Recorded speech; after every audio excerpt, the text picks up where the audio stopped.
Hi, everybody. Thank you for coming back to Living To Do's review of Married at First Sight, Season 14, Episode 10. It's called The Mighty, Mighty Boston Bond. Before I get started, I would like to ask you to like and share this video and subscribe to this channel. And you can also find me on Fanbase, the new monetized app that is out there. You can find me on Fanbase under the same name, Living To Do. So let's get started with the review. Okay, this episode. Not a lot went on. Dr. Viviana came to visit. So we got that to talk about. So the first couple that I will talk about will be Noy and Steve. I think Noy and Steve, they're considered pretty much an ideal couple for this experiment. They both have a positive attitude, and I think they're pretty well matched, and they seem to have a connection, which we like to see. Not a lot of drama, a little drama here and there, but not a lot of drama. They're the type of couple that I think can make it past decision day. So Dr. Viviana sent over some questions.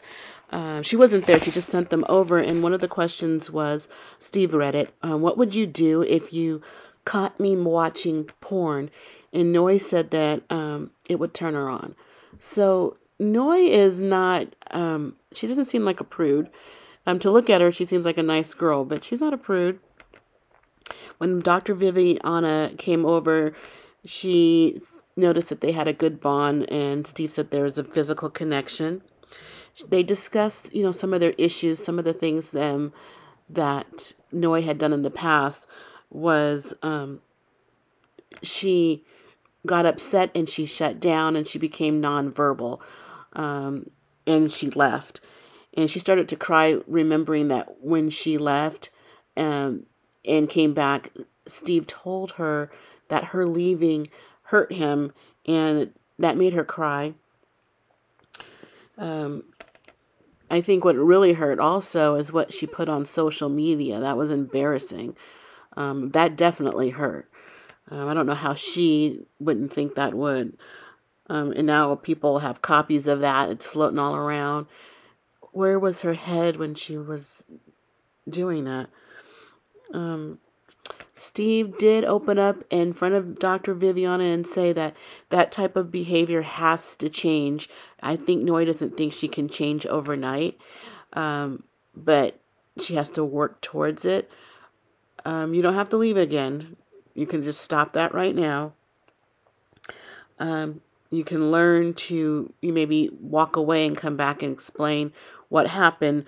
But if that behavior doesn't change, then the relationship is not sustainable. Makes all the sense in the world. That's just coming from a logical man. That doesn't really work. You got people that fight back and forth. I don't think Steve is the type of guy to do that. Yeah, I stand with Steve on that one. Now, one issue that Noy had, and it's very reasonable, more than reasonable. She needs a concrete plan with Steve. And I think that has to do with his finances. She wants both of them contributing to the household, and contributing everywhere, even in the housework. Steve, to me, I don't know if it was the way it was edited, but he seemed too defensive on that subject. The lady just wants to know if you can provide. How are you going to provide? They're in a marriage. That's not a question that's unreasonable. You really should provide finances and maybe 2 years worth of tax returns, a bank statement, just to let her have some peace of mind who she's with. That's not too much to ask. Dr. Viviana said, what do you think about him being a stay-at-home dad? And Noy said that she'd never envisioned that she'd be married to a man who was a stay-at-home dad.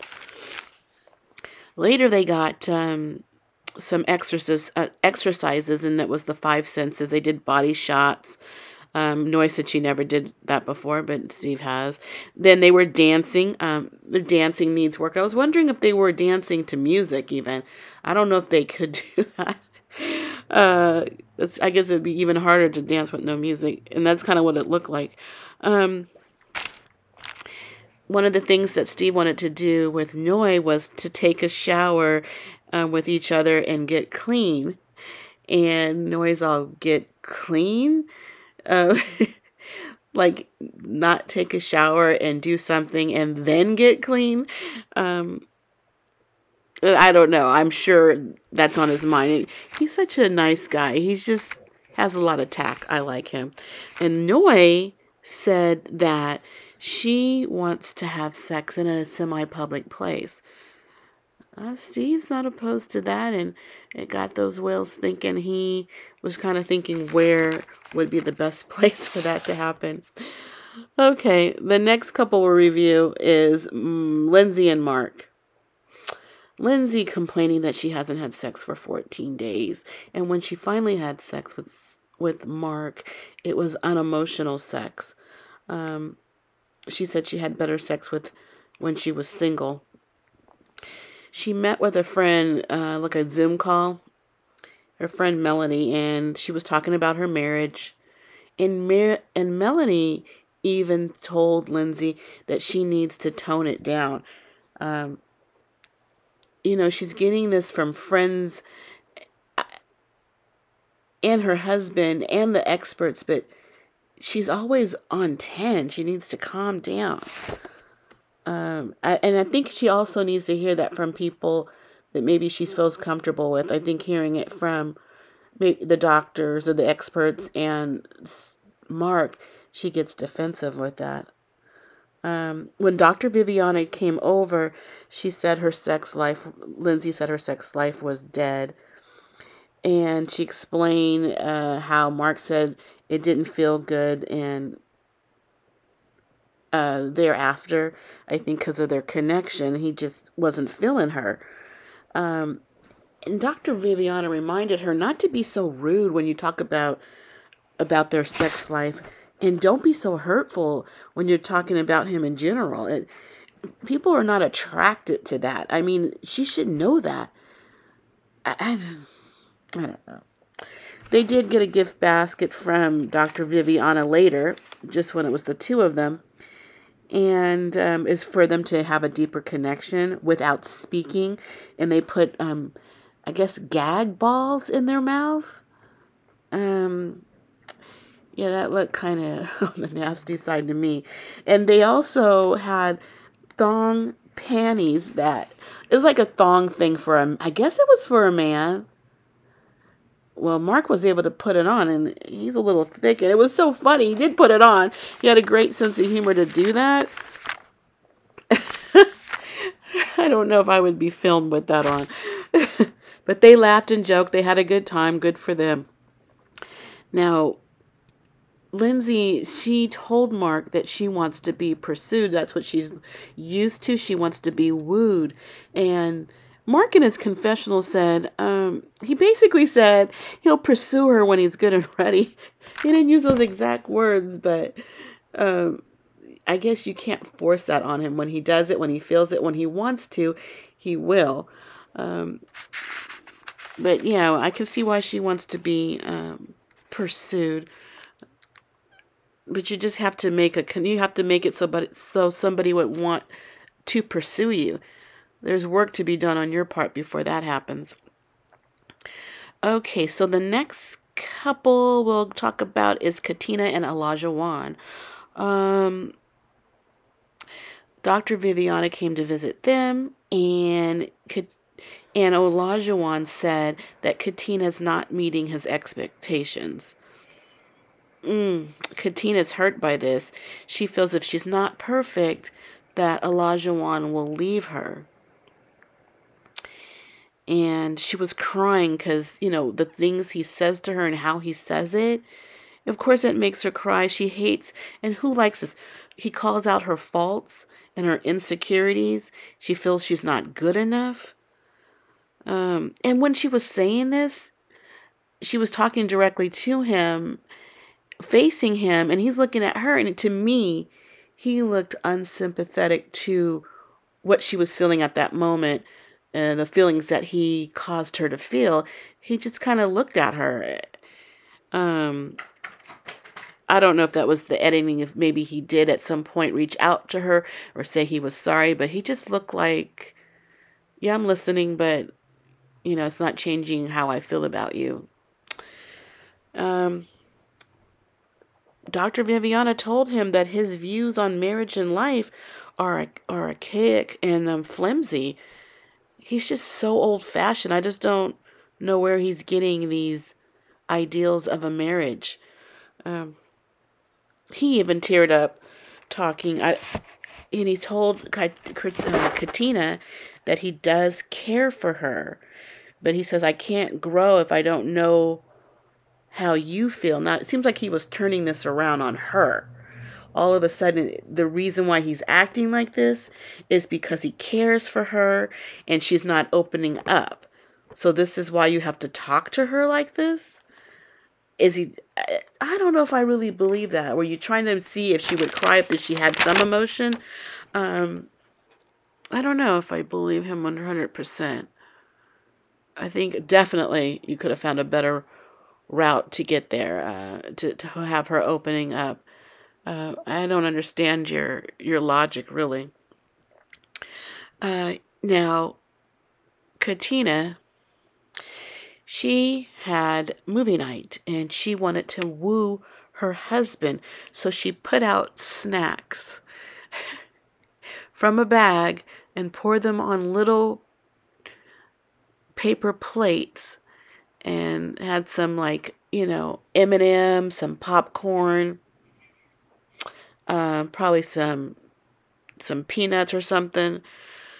And this seemed to make Elijah Wan real happy that she put forth this effort.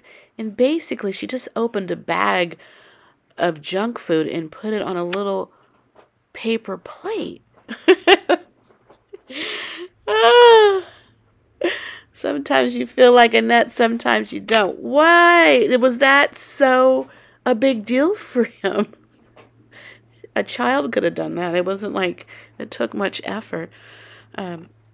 They got their gift bag later in the episode, and they were massaging each other. And Elijah Wan said he never touched his wife like that.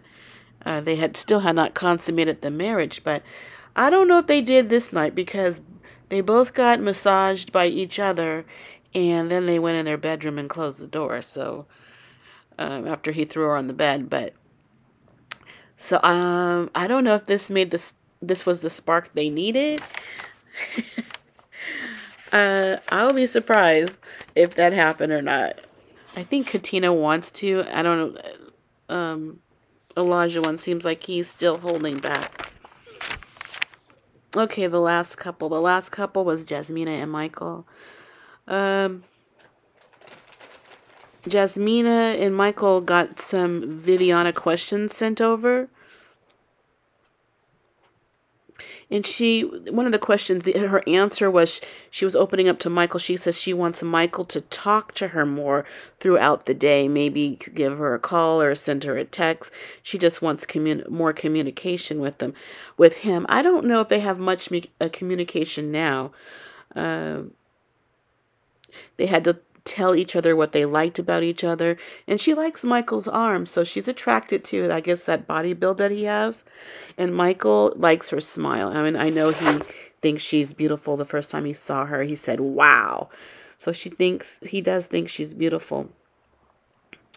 Dr. Viviana came over, and they haven't really been intimate. They haven't been intimate. They haven't consummated their marriage, but they haven't really got close, connected, cuddle, anything like that. It seems like they're still kind of standoffish. They have their walls up. Well, we know Jasmina does. She has several walls, or brick walls, up, and he just cannot get to her. And she says, that she needs to be emotionally connected to her partner. And that's when she will open up. And she said if there's no connection, then her vagina is not going to get wet. Well, that's putting it out there. She said basically they're just coexisting. Ugh. I don't know. I think this is all because of Jasmine. I think she's the real issue in the relationship.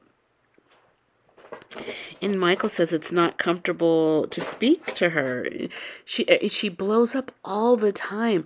They had a little scene in there where he said something. It was just so minor, and she just elevated it. I mean, why do you have to go there?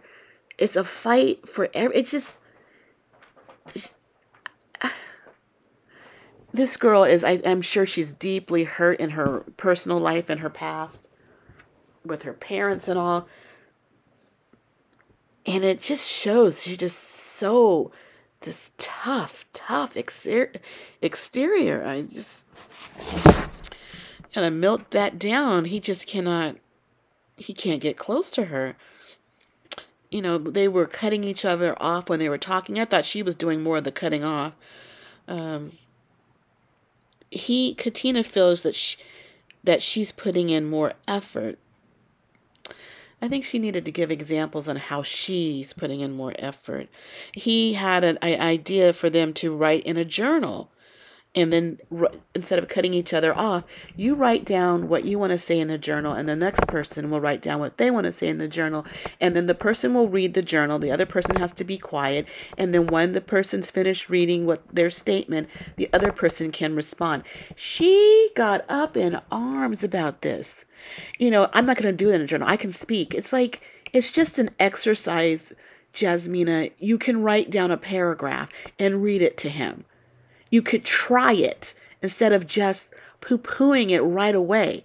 You're not going to move forward if you don't give something a try. And this is very minor to try for you to blow up about.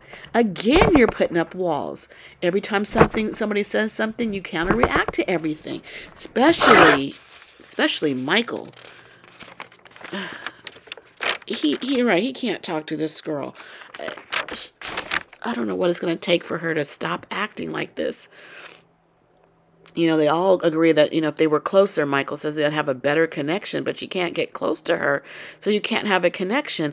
And she wants to be wooed. How are you going to be wooed if the person that's trying to woo you, you're just so rude to?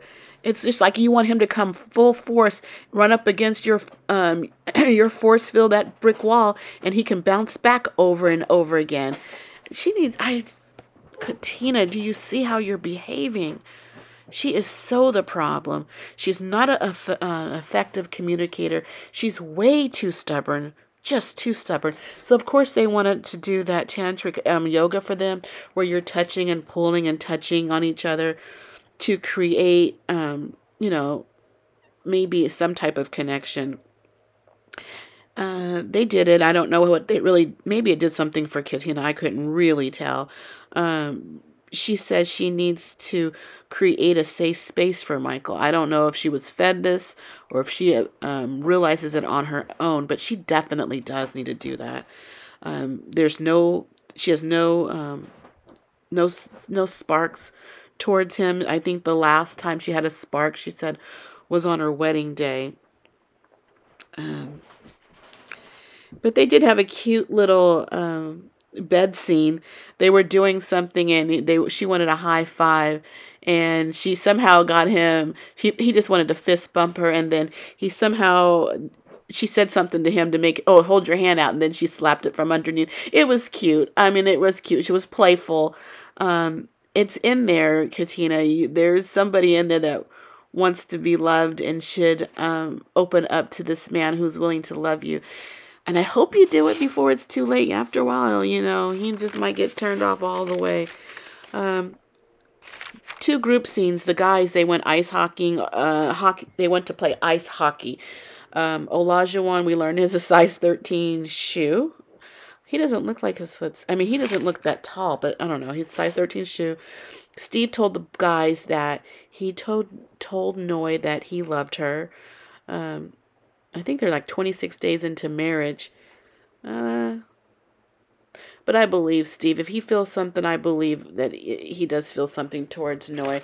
She's a sweet girl, even though she hurt him. They do spend a lot of time together. I think connections something can grow there, and maybe he does feel love. So good for him. So Michael talked about they kind of rated their marriage, and Michael rated his marriage a 7.